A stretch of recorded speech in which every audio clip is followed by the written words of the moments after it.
안녕하십니까. 11월 9일 화요일 빅타임TV입니다. 일요일 저녁 25번째 007 No Time to Die를 보러 동네 하이스트리트에 있는 오데온 극장에 갔습니다.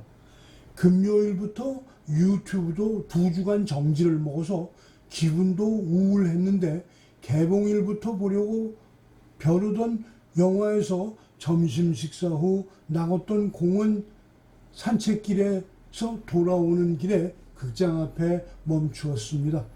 도착했을 땐 이미 4시 30분 영화가 시작한 때여서 마지막 상영 7시 30분 시작하는 표를 예매하여 가지고 집에 왔습니다. 요즘 영국은 썸머타임이 끝나고 GMT로 바뀌어서 오후 5시가 되면 주위가 깜깜해집니다. 평소보다 일찍 저녁을 먹었습니다. 그리고 극장을 향해 다시 걸었습니다. 첫 번째 007 영화는 1963년 5월에 개봉한 숀 코널리 주연의 닥터 노였다고 합니다. 숀 코널리는 스코틀랜드에서 장거리 트럭 운전사를 하던 중 영화에 스카우트되어 1958년 다른 시간, 다른 장소라는 영화에 조연으로 출연한 것이 계기가 되어 배우가 된 사람이었습니다. 007 영화로 숀 코널리라는 배우는 일약 대스타가 되었고 영화도 대히트를 하여서 제작자나 감독 그리고 원작자 이안 프레이밍까지도 영화 한 편으로 모두 행복하게 되었습니다. 닥터 노는 1963년에 나왔지만 한국에는 1965년도에 수입되었고 1964년에 만든 From Russia with Love, 우리말 제목은 위기 일발 007이 65년도 초 제1착 본드 영화로 수입되어서 대히트를 하자 63년 일본 제작물인 닥터 노도 65년 후반에 수입하여 성황을 이루었다고 기록에 나와 있습니다. 기록으로 보면 그 해마다 새 작품이 제작될 때마다 한국에서도 수입해온 것으로 알려져 있습니다. 그러나 내가 한국에서 007 영화를 제일 처음 본 것은 73년 대학 시절로 기억됩니다. 그때는 이미 두 번째 007 제임스 본드 로저 무어가 출연하여 션 코널리는 제임스 본드에서 밀려나는가 싶었는데 1971년 다이아몬드 포레버를 제작하면서 션 코널리가 다시 본드로 돌아온 작품이었습니다. 이것이 한국에 수입되었을 때 나는 처음 본드 영화를 보게 된 것입니다. 나는 007 광팬이 되었으면 물론입니다. 86년부터 영국에 살면서 해마다 크리스마스 시즌에 내놓는 007 영화는 초등생이던 꼬마까지 데리고 개봉일에 보는 것을 즐겼고 시간 여유가 있을 때마다 일본부터 비디오를 사다가 모아서 책장에 전지를 보관하였습니다. 이번 25번째 작품은 다니엘 크레이그가 극후 안 찍겠다는 것을 마지막이라는 조건부로 찍은 것이라는 소문은 몇 년 전부터 언론에 나돌았습니다. 배우가 몸값을 올리기 위해서가 아니고 다니엘 크레이그는 정말로 그만하고 싶었다는 것입니다. 그도 그럴 것이 영화 흥행이 크게 성공하지도 못하고 본드 영화를 찍기 위해서 체력 관리를 해야 하고 위험한 액션 장면들을 촬영하기 위해 싸움을 계속해야 하는 어려움도 개인적으로 있었기 때문입니다. 2011년에 찍은 23번째 영화 스카이폴과 2015년 찍은 스펙타가 큰 인기를 끌지 못한 것이 그로 하여금 007을 그만하고 싶게 만든 것은 확실한 사실입니다. 마지못해 억지로 찍은 영화에서 그가 내건 조건이 있었던 것 같습니다. 영화에서 본드를 죽여달라는 것이었습니다.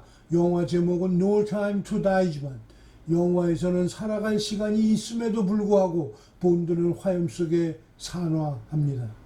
2015년 스펙타에서도 그는 한사코 출연을 거부했으나 제작자와 감독의 끈질긴 설득으로 촬영했지만 코드네임 M인 여성 국장이 본드의 품에서 사망했습니다.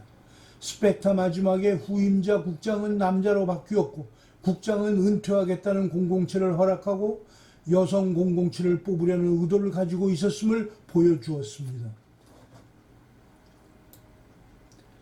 상영시간 2시간 40분을 넘는 이제껏 나온 007 중에서 상영시간이 가장 긴 것은 물론이고 이제껏 나온 007 영화 속에서 제임스 본드가 말을 그렇게 많이 한 적이 없습니다. 그러다 보니 액션물이니 음향 효과와 더불어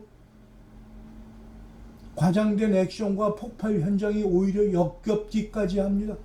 주제곡은 빌리 아이리시가 불렀습니다. 없는 신형 랜드로버가 10여 대가 부서지고 건물들이 붕괴되며 그래서인지 제작비도 3억 달러나 들었다고 합니다. 전편에서 본드가 사랑했던 자 마들렌은 5살 때는 딸아이 마틸다를 혼자 키우고 있고 본드가 아이를 보면서 자신의 아이와 같은 분위기를 보이자 여기 다시 본드가 아이를 보면서 자신의 아이 같은 분위기를 보이자 내 아이는 아니라고 2번이나 잘라 말하는 것이 본드의 아이 같다는 분위기를 자아냅니다. 그것은 나중에 마틸다가 스펙터 사핀에게 인질로 잡혀있자 본드는 무기를 완전히 내려놓고 무릎을 꿇고 사정하는 모습을 보임으로써 한 번 더 강한 의심을 하게 합니다. 여하튼 영화는 이렇게 시작합니다. 은퇴한 제임스 본드가 자메이카에서 평온한 삶을 즐기고 있는 상황에서 영화는 시작됩니다. 고물 랜드로버를 길에 세워놓고 펍에 들렸다 나오니 랜드로버 시동이 안 걸립니다. 전편에서 본드의 은퇴 후에 후임으로 소문만 들었던 흑인 여성 007 노미가 나타납니다. 그리고 그의 오랜 CIA 친구 필릭스 레이터가 나타나 도움을 요청하면서 그의 평화는 오래가지 못합니다. 납치된 과학자를 구출하는 임무가 또 본드에게 주어진 것입니다. 런던의 생화학 무기연구실에서 헤라클레스로만 알려진 대량살상 생물 무기가 비밀 연구소에서 도난당했고 연구하던 박사도 납치당했다는 것입니다.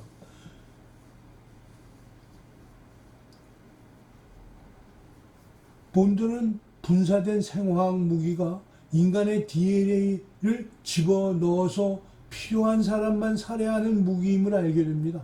납치된 과학자는 생화학 무기의 샘플을 바꿔치기 해서 본드는 살아남고 스펙터 일당이 죽는 일도 발생합니다.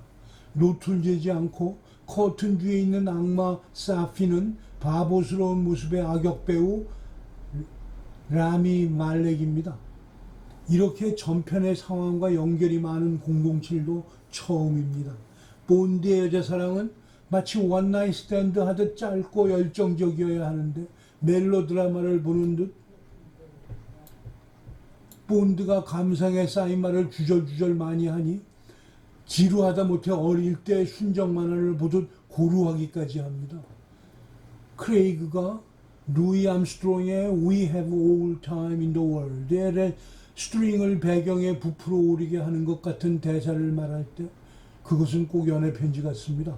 아이러니는 스펙터의 끝에서 약속한 행복한 해피엔딩이 레아 세이드 역의 배우 마들렌 스완과 지냈던 것처럼 오래 지속되지는 않는다는 것이 아니라 본드 자신도 이제 시간이 되었다는 것을 알고 있었다는 것입니다. 본드는 오랜 연인 마들렌과 스페인의 톨레이도를 연상시키는 중세 도시를 여행하다가 갑자기 폭탄 세례를 받게 되고 스펙터 일당들과 추격전을 벌이게 됩니다. 현장에서 탈출한 본드는 그것이 마들렌의 계획이었다고 판단합니다. 화가 난 본드는 마들렌을 기차역까지 데려다주고 거기서 기차를 태워 보내버립니다. 둘은 이렇게 헤어졌다는 과거 이야기입니다. 스펙터를 추정하던 중 본드는 섬에 있는 안전가옥에서 딸과 함께 숨어 사는 옛날 애인 마들렌을 만납니다. 5살 난 그녀의 딸 마티타를 보고 자신과 닮았다고 잠시 생각하는데 마들렌은 딱 잘라 말합니다. 당신의 아이는 아니라고. 본드는 이곳은 더 이상 안전하지 않으니 같이 나가자고 말합니다. 본드의 차를 타고 안전가옥을 떠날 때 스펙타들이 집으로 들어오는 것과 교차하게 됩니다. 뒤늦게 빈집입을 안 스펙타 일당과 추적전이 벌어지고 일당들이 타고 온 신형 랜드로버 10여 대가 박살이 납니다. MI6는 사핀이 이미 탈취한 헤라클라스로 스펙타 일당들을 살해하고 그들이 소유하고 있던 남태평양의 섬에 숨겨진 2차 대전 당시 일본군이 만들었다는 생화학 무기 공장을 사핀이 거점을 틀고 헤라클라스 양산에 들어갔다는 정보를 입수합니다. 의협심과 친구의 간곡한 부탁으로 임무를 맡은 본드에게 큐는 물자를 지원하고 새 007 로미와 본드는 그곳에 침투합니다. 그곳에서 딸을 사핀에게 뺏긴 마들레인을 구출한 본드는 로미 007에게 마들레인과 5개의 은신처를 찾아주며 구출대가 올 때까지 같이 있으라고 부탁합니다. 다시 구축물 안으로 들어간 본드 사투는 이어지고 결국 스펙타 사핀을 사살합니다. 여기 다시 구축물 안으로 들어간 본드의 사투는 이어지고 결국 사핀을 사살합니다만 그때 생화학 무기가 팔에 묻은 것을 알게 됩니다. 그 물체는 인체에서 영원히 지워지지 않을 뿐더러 그가 살아서 나가서 마들렌을 만나면 마들렌까지 감염이 될 것이란 걸 인식한 본드는 죽음을 결심합니다. 건물 통제실에서 일본군이 만들었던 전기 스위치들을 켜고 막대기 같은 구식 제어 장치를 내리자 세 개의 원형 천정이 열리면서 하늘이 보입니다. 본드는 큐에게 위치를 주면서 미사일 공격을 요청합니다. M은 미 해군 함정에 미사일 공격을 명령합니다. Q는 미사일이 발사되면 9분이면 도착하는데 그 안에 내가 나올 수 있냐고 걱정합니다. 비록 부상당한 몸이지만 본드는 철근 사다리를 기어 올라와 건물의 옥상으로 나왔고 그의 능력으로 구조물을 떠날 수 있는 시간이 충분함에도 불구하고 그 자리에서 머물면서 만세를 부릅니다. 미사일이 터지면서 대형 화염이 본드를 삼켜버립니다. 이건 너무 치사한 라스트 씬입니다.